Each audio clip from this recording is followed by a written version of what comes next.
My name is Alina. I used to believe that family meant unconditional love, but mine taught me that blood can be the sharpest blade when wielded by the people you trust most. I had always been the quiet one, the achiever, the one who didn't cause trouble, didn't need rescuing, didn't beg for attention.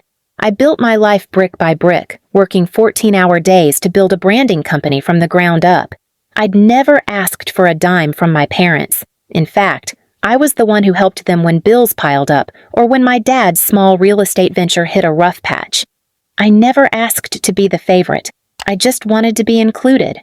My younger sister, Sophia, was the family jewel. A girl with sparkling eyes, a flawless Instagram feed, and a string of broken engagements she wore like badges of honor. She was dramatic, loud, and messy, but adored. My mother called her a whirlwind of light. My father used to say, "She's our pride." Me, I was reliable, never glamorous, just necessary. It was a Tuesday night when my world shifted. Sophia had announced yet another engagement, this time to a man named Brandon, a tech influencer who made short videos about crypto. My phone buzzed all day with group chats flooded with pictures of the ring, screenshots of their romantic proposal, and endless praise. I opened Instagram, scrolled, and saw her post, a glittery photo dump with the caption, "He asked, I said yes." I looked at it for a moment, sighed, and put my phone down. I didn't press like. Not because I was jealous, but because I was tired. I had just gotten out of back-to-back investor meetings, hadn't eaten since breakfast, and the day had drained every ounce of energy from me. I planned to call her the next day and congratulate her properly, but I never got the chance. That same night, I received a message in the family group chat. It read, "Alina, it's honestly embarrassing that you didn't support your sister. You didn't even like her engagement post. What's wrong with you?" I replied, explaining I had a hectic workday and was planning to call. What I got in return shook me. My mother texted, "You're always too busy for this family. Maybe it's time you just focus on your business and leave the rest of us out of it." Then, my father chimed in, "We've talked about this as a family. You're no longer invited to Sophia's engagement party or the wedding. You've made your position clear." Made my position clear? For not liking a post? Then came the blow that shattered me. I received an email the next morning from our family business liaison. My parents had pulled my name from the quarterly investment board, cutting me off from decisions in a joint real estate project I had contributed to for years, projects where my company had handled the marketing, branding, and investor outreach, free of charge, all because I didn't double-tap a photo. I stared at the screen, not out of rage, but realization. This wasn't about the post. It never was. This was about control, about a family that only valued me for what I could provide, and punished me the moment I stopped feeding their ego. They never cared if I was tired, successful, struggling, or even alive, as long as I applauded Sophia. I shut my laptop, and something inside me clicked. If they wanted me out of the family, fine, but I was taking every inch of value I'd given them with me. They had no idea I owned the rights to the contract that allowed their real estate venture to operate under my company's brand umbrella. They had no idea that their business deals were tied to the image I had built, an image I could erase with a single legal withdrawal. So I started planning, not out of anger, but out of clarity. They kicked me out of their family. I would walk away, but first, I would pull the curtain down on everything they built with my name and watch who really stood tall when my support disappeared. The silence from my family should have stung, but instead, it cleared the noise. For the first time, I could hear my own thoughts again. No manipulation, no guilt trips, no staged affection. Just me. And my truth. And that truth was loud. They didn't deserve me. I spent the next week quietly collecting every document, every email, every contract my company had ever signed with my father's real estate group. Years ago, when they were struggling to land clients, I had offered full-service branding, built their website, reworked their pitch decks, and handled outreach for free, because I was family. But those services weren't handouts. They were documented, signed, legal, and one clause stood out like a spotlight in the dark. All brand materials, investor portals, and digital properties remain the intellectual property of Alina Creative Co., unless otherwise stated. I smiled. My family had used my success like scaffolding. Now I was pulling it down. That Friday, I walked into the boardroom of my own company and met with my legal team. I want to withdraw all branding rights and terminate our partnership with Lexington Properties, I said firmly. One of my senior lawyers raised a brow. That's your father's firm, isn't it? No, I replied, looking him dead in the eye. It used to be. By Monday, letters were sent. Websites were taken offline. Real estate listings vanished into blank pages with a single error message. This domain no longer exists. Their fancy investor portal? Gone. Client pitch decks? Pulled. Logos? Wiped from every office door.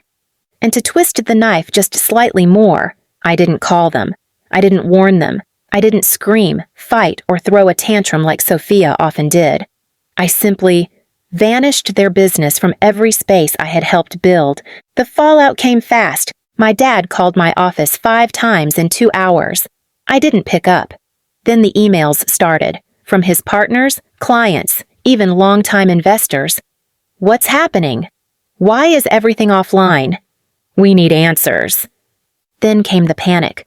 On the family group chat, the same one they had banished me from, my mother sent a message publicly tagging everyone except me. Does anyone know why the site is gone? Why the branding is removed? We're in chaos here. Sophia replied with a laughing emoji. Maybe karma finally checked in. And that's when I knew she was behind it too. Maybe not actively, but she reveled in my exclusion. She always did. 2 days later, I received a handwritten letter from my father. He begged, not for forgiveness, but for help. He explained how their biggest investor had backed out, that their upcoming showcase was now canceled because all materials were voided. He wrote that he had made a miscalculation in removing me from the family venture. I folded the letter and placed it in a drawer. I wasn't done yet. Sophia's engagement party was just a week away. My entire family was flying out to a luxury vineyard estate my branding had helped market last year. They didn't know I had ties to the owners. I made one call. 2 days before the event, the venue pulled out. Sorry, they told Sophia. There's been a scheduling mistake. We're unable to host. I watched online as her Instagram turned from pastel filters to chaos. Stories flooded in. Tears, complaints, rants about unprofessionalism and ruined dreams. And I just sat back, sipping my tea. They tried to humiliate me publicly for not liking a post. I took their post and turned it into a private war zone with no yelling, no confrontation, just cold, calculated silence. But this wasn't revenge. This was transformation. I learned that removing yourself from toxic spaces isn't weakness, it's wisdom. I stopped trying to prove my worth to people who only saw me as a utility. I focused instead on the empire I built with my own blood and sweat. And the irony? The same people who said I didn't belong in their family were now begging to stay in my orbit professionally. I had become the gravitational force, and they were losing oxygen, but I wasn't finished just yet. Section 3 would bring the closure no one saw coming. 3 months passed. The dust settled, but only for them. My parents had managed to piece together a makeshift website with another agency. It looked nothing like the legacy I'd built. Generic, clumsy, hollow. Their brand, once polished with pride and precision, now looked like a ghost of what it was. Sophia's wedding was drawing near. I hadn't been invited, of course not. But I had no intention of attending, not because of pain, because of peace. Peace I had earned. Then, unexpectedly, I received an invitation. Hand-delivered, thick ivory paper, a formal gesture from a family that once told me my silence was too loud. Inside the envelope was a brief message from my father. We realize we were wrong. The family isn't whole without you. Please come. I didn't cry. I didn't flinch. I simply placed the invitation aside, unfinished tea in hand, and smiled. 2 days before the wedding, I made one final decision. Not to show up, but to make sure the truth did. At exactly 3 p.m. on the wedding day, while guests were sipping champagne under chandeliers and Sophia posed for Instagram perfect bridal portraits, every screen in the venue lit up. Not because of some glitch, because of a presentation, one they didn't know was scheduled. It was a slideshow titled, "What Family Means to Me."